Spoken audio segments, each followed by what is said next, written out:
And she's alive. Right, let's give you all the link. And hear myself repeat. Yes, she's managed to pause it. We're all good. Share, copy link, paste. In it to Teams it goes. Excellent. Dogs barking, loving life. 4 people are here already. Hey Shan, hey Tegan.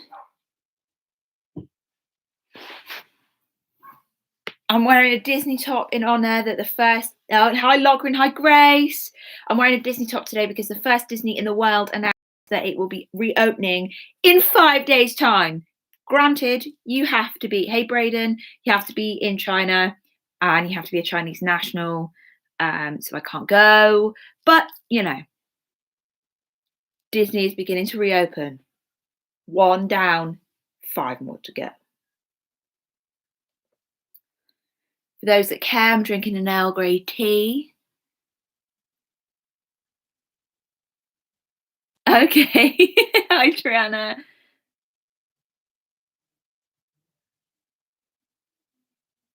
Yes. Hakuna Matata. It's probably the best one for right now. It means no worries. It means I'm doing my job. I might not be able to teach you about the Cold War, but I can teach you about Disney. Right. So it's good to see you. I must say, I'm really enjoying this like little live classes that I'm able to do for you. I think they're working, she says. I've gone on the floor today in the hope that the internet's slightly better. Did have an issue on Monday with my other with my other Year 9s, and ended up getting taken down for copyright infringement when I went. I didn't even sing, so it might get taken down because I sang Kuna Matata, so who knows. Yes, Grace. Love a Disney song. Right then, I've been really prepared today, like super prepared. My whiteboard is ready to go. Okay, me go. So just to kind of, before we look at the whiteboard, quick recap of where we are, what we're doing. So we've been looking at the Cold War. We've had the Grand Alliance of the UK, the USA, the USSR. They had this common enemy of the Nazis, and they were like, yeah, let's be friends.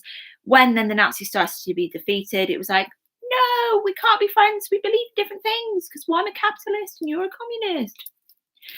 Truman replaces FDR because FDR dies, and Attlee replaces Churchill because Churchill loses the election. Truman doesn't like Stalin and goes, hey Stalin, you know the things that I'm meant to be telling you, like we're meant to be sharing loads of information. Yeah, haven't told you.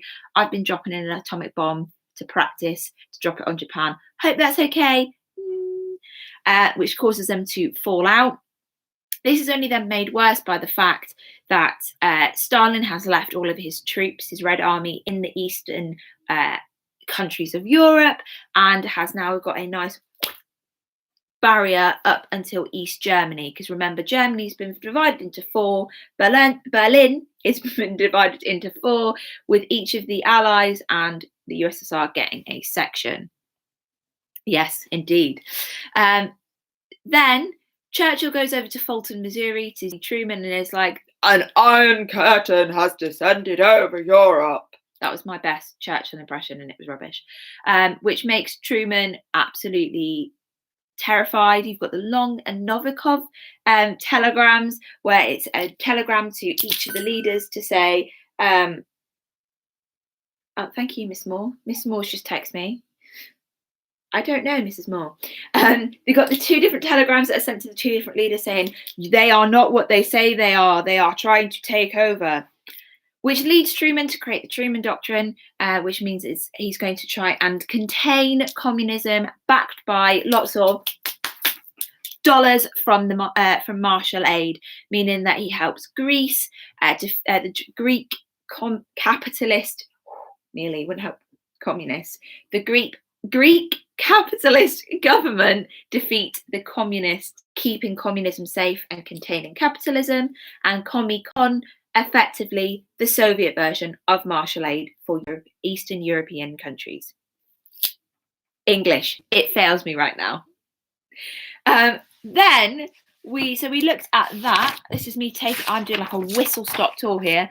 This then leads to the fact that America, UK and France all merge their zones in Germany, and they then go from having 3 separate zones run by 3 different countries to one big zone run by 3 different countries working together, making something called Trizonia.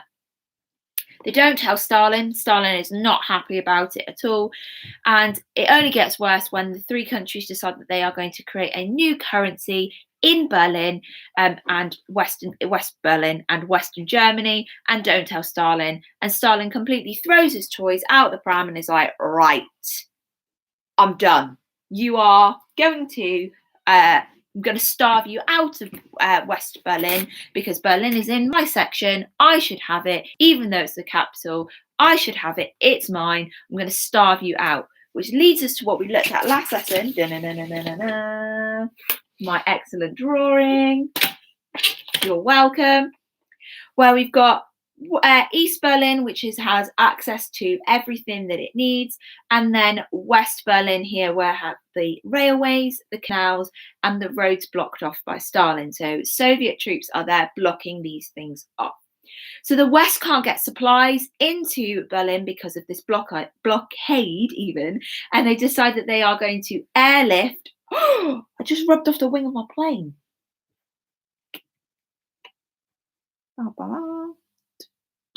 Okay.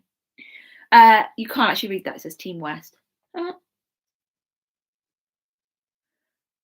And they say they're going to fly in supplies, which they do for 10 months, which is extremely dangerous. 79 American and British pilots lose their lives.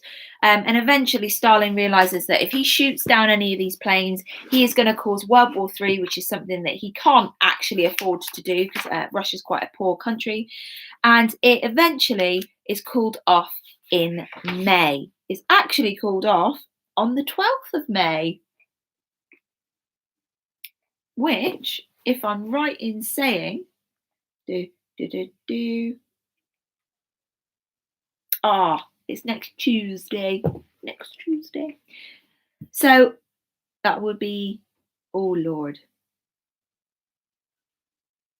75 years?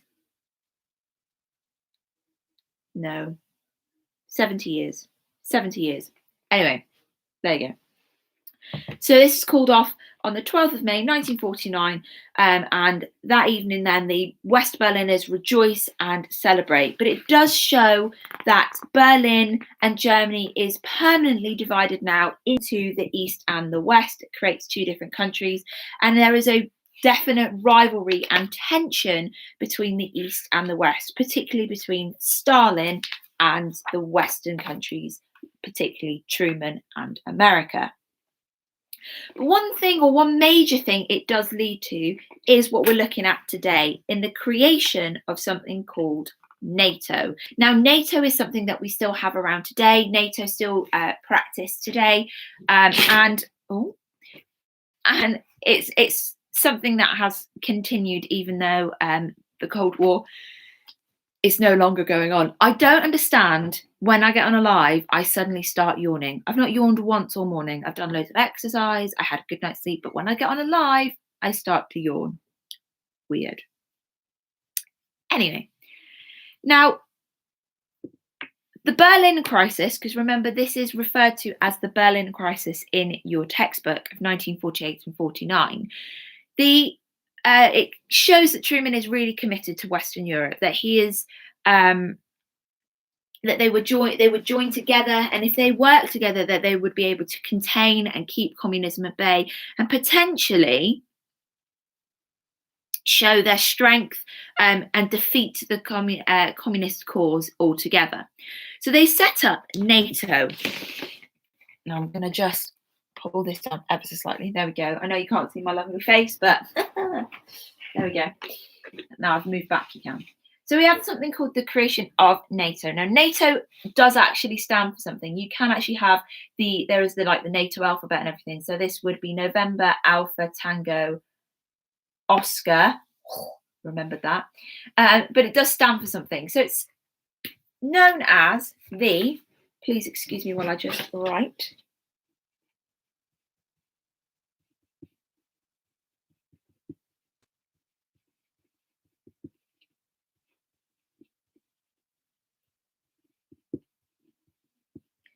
Now, I've spelt this the American way on purpose because it's an American creation.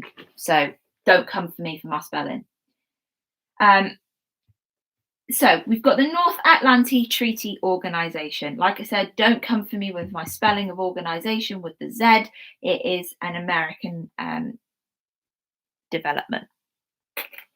So NATO's main purpose then, its main aim, as it were, was to create an organization that would resist communism. Oh, I'm just going to have to do this.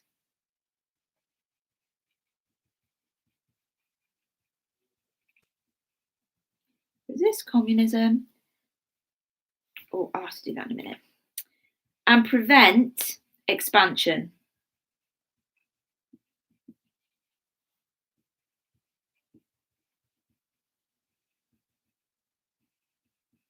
There we go.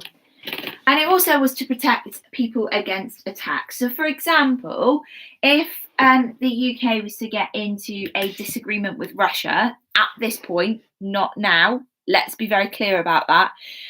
If the UK was to get into a physical war, a physical warfare with Russia due to the opposing ideology, so the capitalists versus the communism, it would then be the job of the countries in NATO to come to the UK's aid and resist that communist threat, prevent the expansion into the UK of communism, but also protect the UK against that Russian attack, if that makes sense. So it is an organisation effectively made on the Truman Doctrine. These are all things that the Truman Doctrine wanted. Now, with the Cold War, you'll find it's just a repetition in a different form. So all NATO is a military version of the Truman Doctrine, okay? Because you are resisting communism and containing it with preventing the expansion, and you're protecting other countries or Western countries against attacks. So it's pretty straightforward. And this is a direct result of the airlift.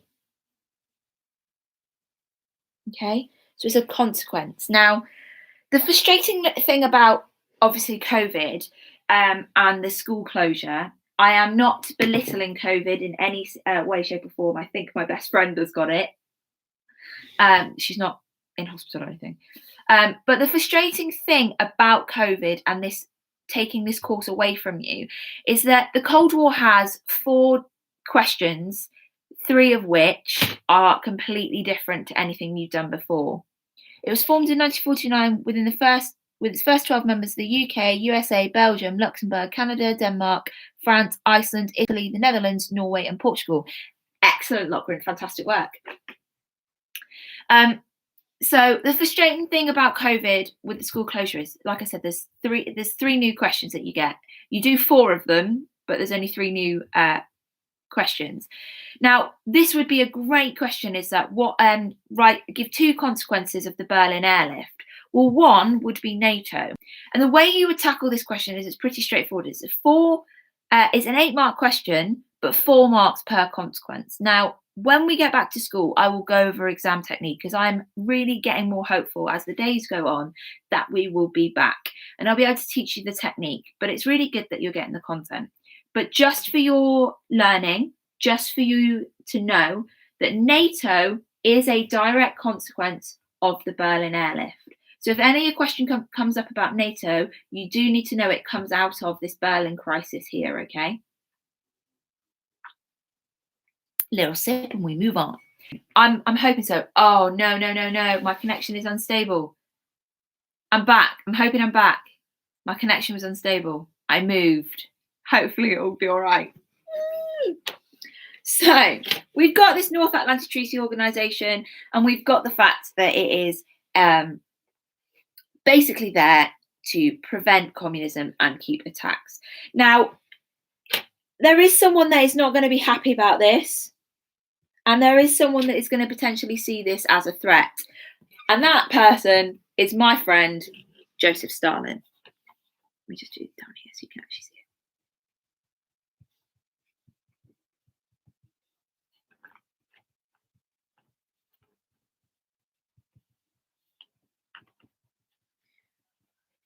I'm sorry, I waffle in these lessons because I love the Cold War. I know people don't, but I absolutely love it. It's like my fave. So the threat. Now, Stalin actually names NATO an aggressive alliance. And to be fair to him, I can see why. He saw it as an aggressive alliance aimed against the Soviet Union. Well, those three aims do suggest that it is against the Soviet Union. So, as paranoid as Stalin was, because he was a very paranoid man, I don't think he was too paranoid about this, because that seems to be pretty spot on. I'm sorry this is on black and white as well. The colours that I bought to go on here are rubbish. They keep staying in my board.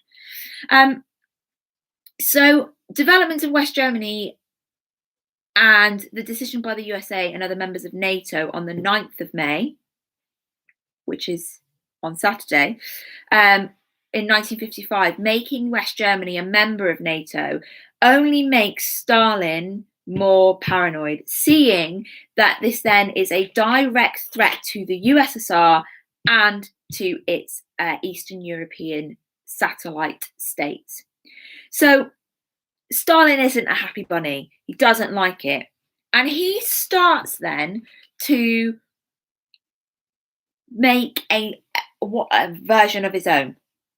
Now, this Warsaw Pact, which we're going to look at in just a second, is Stalin's baby. Okay, you do need to know that. Stalin does come up with the idea of a defensive alliance, the Warsaw Pact. Okay, and he does start this project. However, by 1955, he is not alive. Okay, he dies on the 5th of March 1953. So it is Stalin's idea, but it doesn't actually, he doesn't live to see it, if that makes sense. So don't fall over that in that you're like, oh, Stalin makes the Warsaw Pact. Well, he technically starts it off, but he doesn't create it all because he's dead. Awkward. So with NATO, what you need to know is we've got those things there, but a little bit of an interesting fact. If you become a member of NATO, then it effectively says to America, hey, I'm on your side. You can now set up a nuclear base in my country. He did die from a brain hemorrhage. Yeah, he imprisoned all his doctors and they were too scared. Yeah, he apparently died a really slow, painful death, which is not a nice thought. Anyway, we're going to come on to the death of Stalin in a bit, actually. I think that's next lesson. No, lesson after that, we've got the arms race next.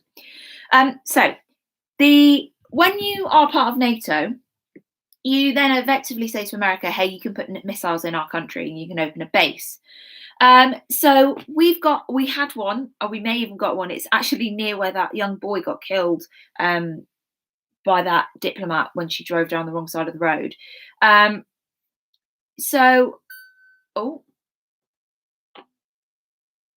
Okay, that's now Mrs. Goy texting me.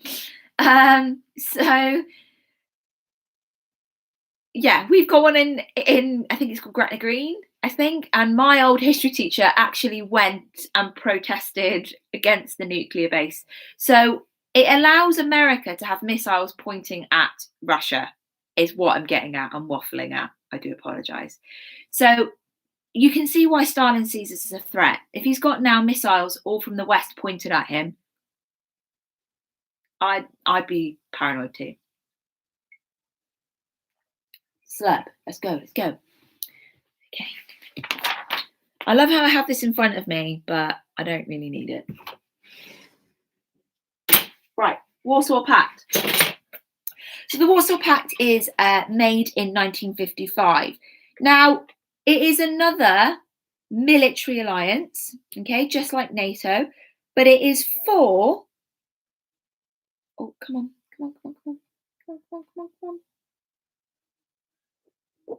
There we go. I need to put the lid on there. Its main aim is to counter the threat of NATO. Sorry, I just got to.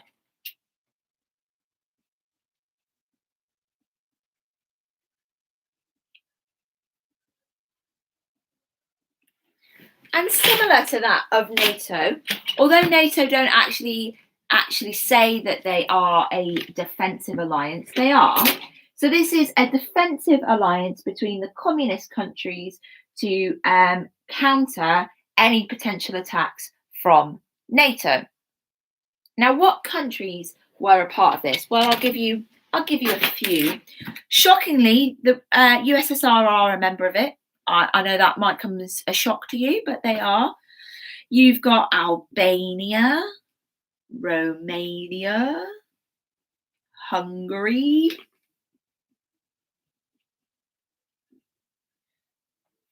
East Germany. I'll put these on for you, don't worry, so you can see. There's loads. So I'll just put those few on there for you. So East Germany, Romania, Albania, Hungary, and Russia, but there's more. Czechoslovakia, Poland, Bulgaria, they're all part of it as well. And they were there to support each other, just like NATO were if capitalists attack. So again,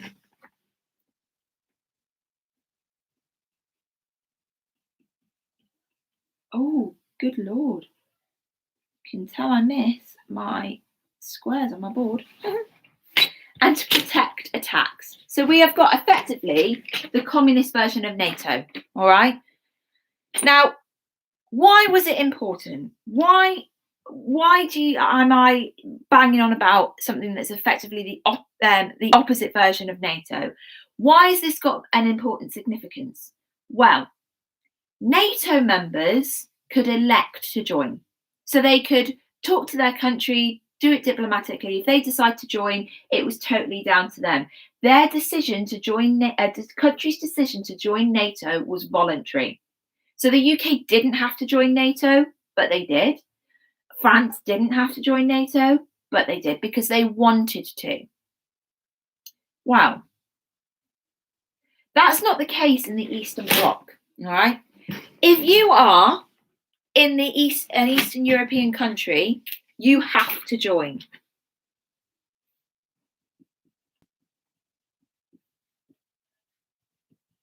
There's no questions, no decisions about it. It's a case of if you have Soviet Russia controlling your country in the eastern part of Europe, you are now part of the Warsaw Pact, whether you want to be or not. Okay? And it then means that the Warsaw Pact actually becomes quite a sore spot for oh Lord. God, Lachlan, you're on it like a car bonnet. It does mean that the Warsaw Pact becomes quite a sore spot for several countries. And it actually means that there are rebellions against the USSR as a direct result, okay, of having to join the Warsaw Pact. Leads to rebellion. There you go. Leads to rebellion. I'm hoping you can all see that okay. I'll hold it up there. So the Warsaw Pact is quite a hard pill for people to swallow. Sam says, we have an RAF base called RAF Farringdale. It's a prevention nuclear radar station. The RAF control it, but the US funded it just because we're closer to Russia.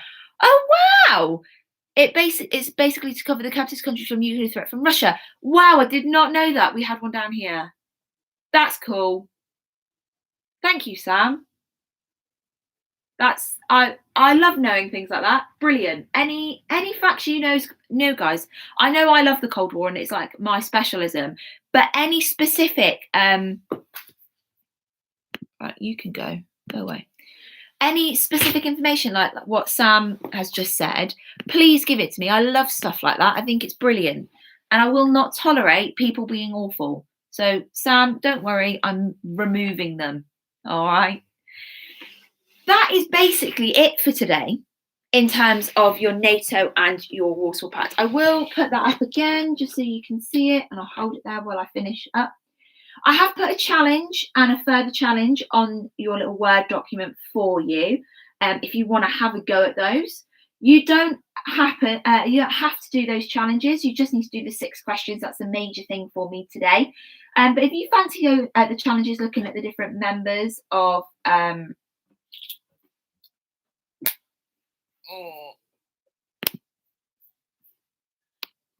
we go.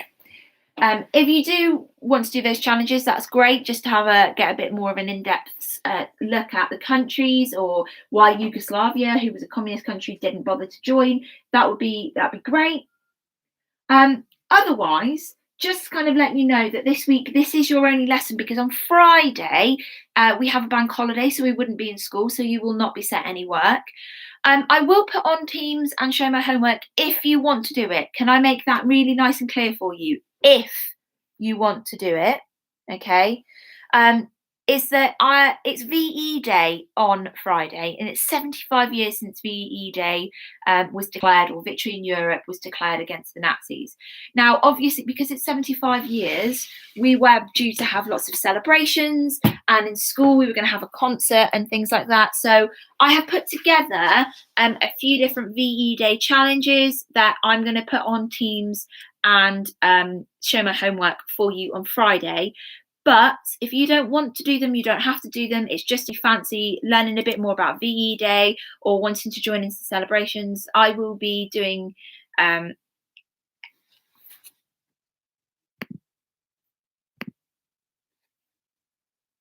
Oh, well, Lachlan, Yugoslavia didn't join because it was in a pact with Greece. Yes. Yeah, I'm making scones and an afternoon tea, and we're going to dress up and we're going to listen to Vera Lynn and, you know, all sorts of things like that, which will be really, really nice. Otherwise, enjoy your day on Friday. Get that to me really when you can. And if you need anything, I'm going to be on Teams most of the day. If you can't submit it through Teams, either do it through the chat function like Lachlan's done, or email it to me. I don't mind either way. Otherwise, have a really good day. I miss you loads. Stay safe and hopefully see you soon. See you next Wednesday for another live lesson. Bye!